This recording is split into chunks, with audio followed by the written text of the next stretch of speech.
from the jump, straight from the jump. Only get one shot, your boy's too clutch.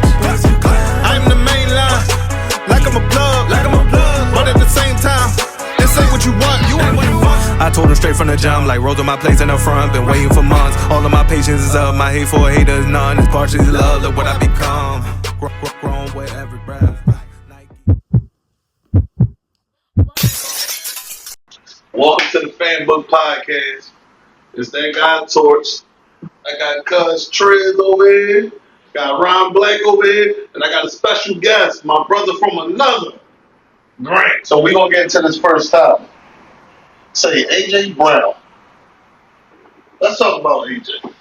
He's currently 64th in the league for receptions right now. Now, I want to ask y'all, who do that fall more on? Jalen Hurts or the play call? You on the outside looking in, of course Jalen Hurts. But you gotta understand the amount of routes that the coaching staff is having to run. It's only running like 3-4 different routes per game compared to a lot of these top receivers. So you on the outside looking in, you would think it was Jalen Hurts. Which I'm not saying that Jalen is not doing, throwing the ball like he should, but at the same time, for AJ, just to be running 34 routes a game, like, if he a top receiver, he should be running way more routes than just 2 or 3. That's what I see when I look at it.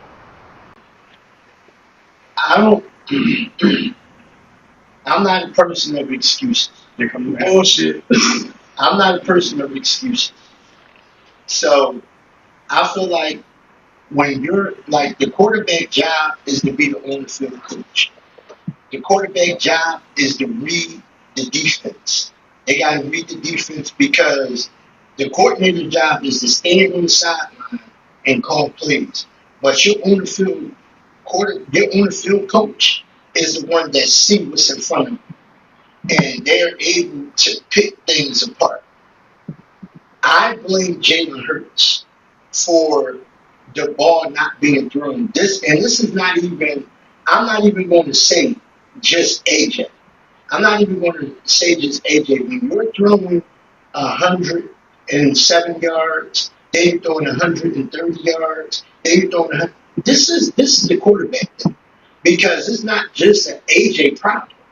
That means that, so what we're saying is nobody on the field is open. So that means that no one on the field is open when he's throwing the ball. If you're having those type of throwing numbers, I just can't buy that. I can't buy that. I don't think that we are the only team in the NFL where everybody on the field, there is no open spaces nowhere on the field for you to fit that ball. I just don't. I can't buy that. I'm sorry. I can't. See, what you said open spaces, he's using other people. No, he's not. If you got AJ Smitty with 7-8 yards apiece, where the other 130 coming from? No, listen. I want to know, like, what are y'all expectations in the air? A quarterback throwing yards. Me personally, I feel like under 200 yards is underperforming in the air. How y'all feel? I think out of everything you just said, you gotta keep in mind he's so he can throw, yes, but running is a part of his game. So to completely eliminate that, you would be handicapping him. No, I won't say completely. No. I'm not saying you. I'm saying to take to just say, what do I expect of him from throwing every game? That's not what I asked you. You did. I asked what I expect from a quarterback. What is an average quarterback? If you're watching any quarterback in the league, what is your average expectations for a quarterback as far as in the air? All right. So in the air. All right. If you're a straight, pure pocket passing quarterback, 250, maybe 300 yards a game. But if you're a mobile quarterback, 150 to 200 with about 75 on the ground, I'm cool with that stuff. No. No, bro, because all right, so But you gotta have the I'm money. not- I said with a mobile quarterback. I'm so- cool with that. okay, so 150 to 200 with 75 to 80 on the Okay. ground. I'm so cool the with that. reason why. Okay, so this is the That's reason a why. good game from a mobile quarterback. Okay, this is the reason why I disagree, and I say at least 200. And the ones is diabolical. Anything 200 and up from a mobile quarterback, the reason why I say that is because all the mobile quarterbacks in our game is throwing it, except for one. Drake May, Mhm. Jaden Daniels, Mhm. Josh Allen, Mhm. Lamar Jackson, Mhm. they're all throwing over 200. Jaden Daniels is injured. He only played one game. No, he played 2 games. But they're playing, he played the first 2 games, and he was out for the last 2 games, and he coming back this week. You're right. They're coming back this weekend. But I'm just saying that the mobile quarterbacks are able to do both. They are able to still run their yards and still hit their open targets. They're still able to hit their targets at an efficient enough clip to make it to where, like, okay, this is not just So, a one-sided. Key word is open. Hold on.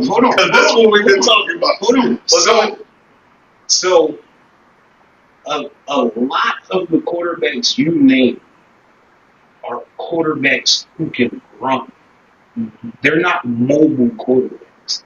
Their coaches isn't designing a lot of run plays for them. They're just taking off when plays break down.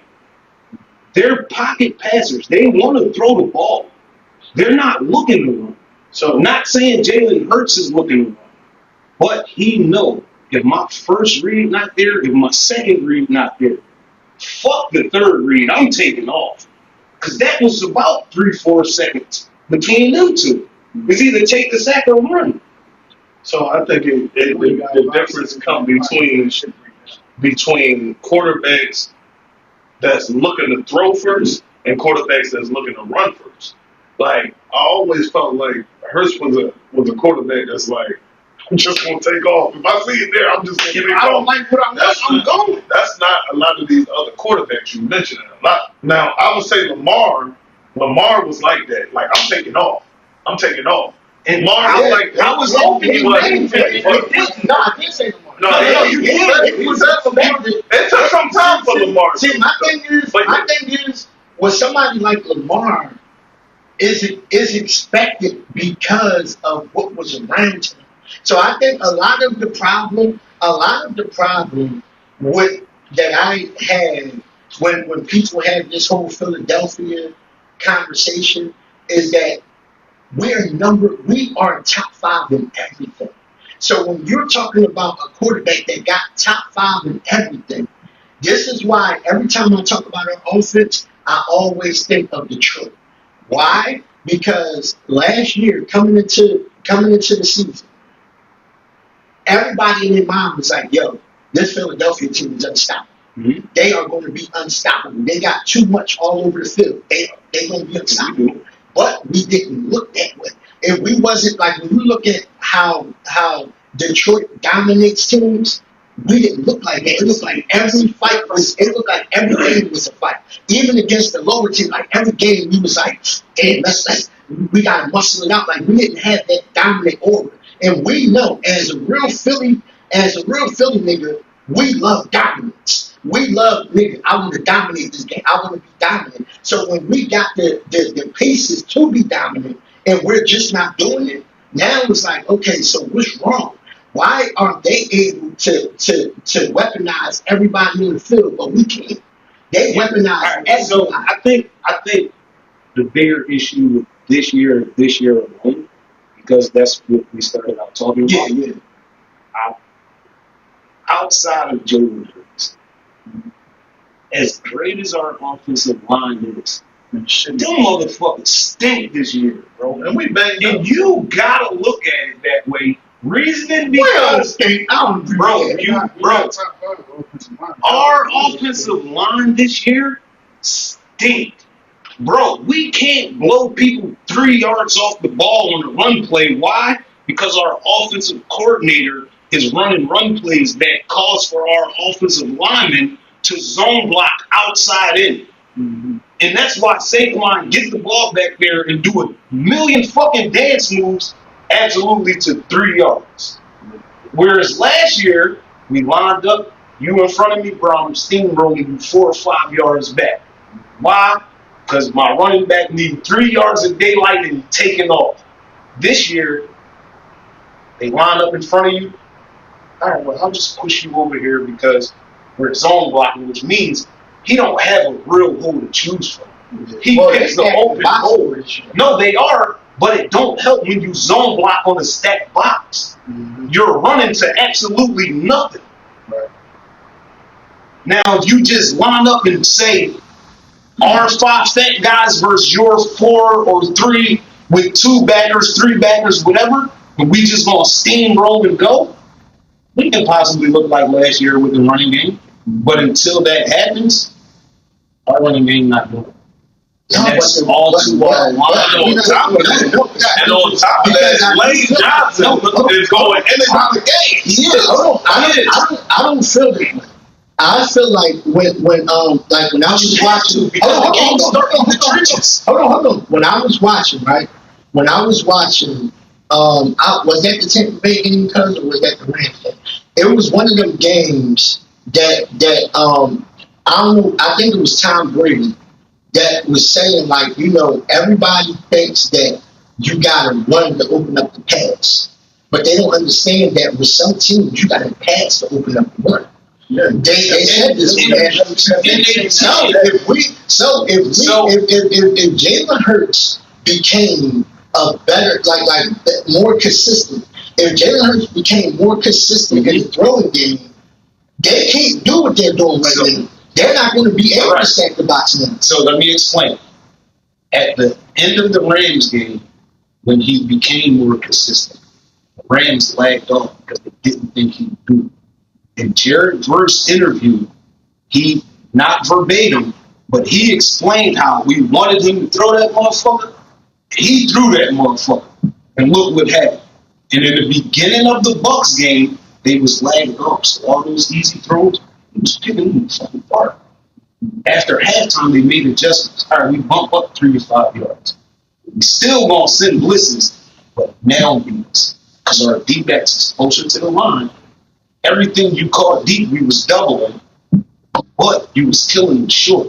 Now that everybody's closer, how are you going to do that? Still loading the box, and all our DBs is a lot closer. So now you don't have nowhere to throw. And you also don't have nowhere to run. But I will tell you what will open that up. If you was to line Smitty and Dotson up on the same side, with AJ and somebody else on the same side, then please stop calling these fucking miracles. And for a lot of people who don't know what they are, that's when you call something on the left, but we run the same exact thing on the right. The issue with that is if it's not open on the left, it's not going to be open on the right.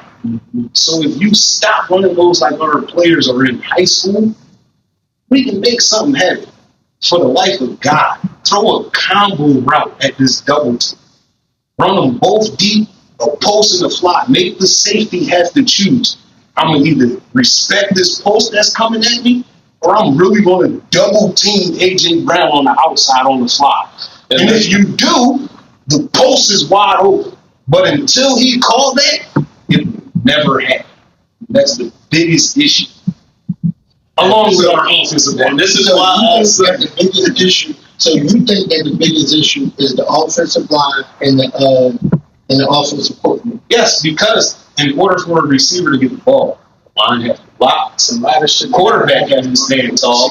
The receiver not only has to beat his one-on-one or double team, he got to win the route. Whereas if you look at a lot of AJ routes in the deeper end of the Buccaneers game, a lot of them was ran lazy. Why? Because y'all forcing me the ball and I can't beat this fucking double team. Whether it's over top, underneath, either or, I can't beat it. Yeah. So at that point, his frustration was probably more, yeah, I want the ball, but not in this way. Don't force it to me because why? I'm double teamed and it's just like a No, but AJ, shut the hell up. but- And you but- can see it. He was forcing it to him back. It's like, But remember, he came out and said, like, this ain't nothing I ain't never seen before. So he's seen double team. And And he's cooked. it's not that he didn't. It's not that he didn't. You keep doing But that same exact shit that if I'm only running 4 routes, my boy, you got me doing cardio more than you are looking at me. And yeah, I'm getting targeted, but all my routes. All right, so for instance, if the D-back playing 5-6 yards off, we know AJ about to do either a hitch, a quick slant, or a curve. If he's playing bump coverage, we know AJ either about to do a comeback, a stop and go, or a slide. And if I can know that, and you can know that, you can know that, you can know that, they're NFL coaches. You don't think they fucking know that? Okay, so this is what I want to ask you. Right? Okay, so even in the aspect of AJ Brown, right? All right, let's say the aspect of AJ Brown, all of y'all are right? Let's just say that. My problem, the reason why I don't give Jalen Hurts no slack, right, is because they literally have backups that's finding people on that field. They literally have no. What we're essentially saying is that Jalen Hurts is not better than a backup at finding people on the field open. That's essentially what we're saying because all the backups are not going to the superstars. Thank you for watching another episode of the Fan Book Podcast. Please like, share, comment, subscribe, or you're a fraud. Thank you. Like I'm a plug, but at the same time, this ain't what you want. You ain't what you want.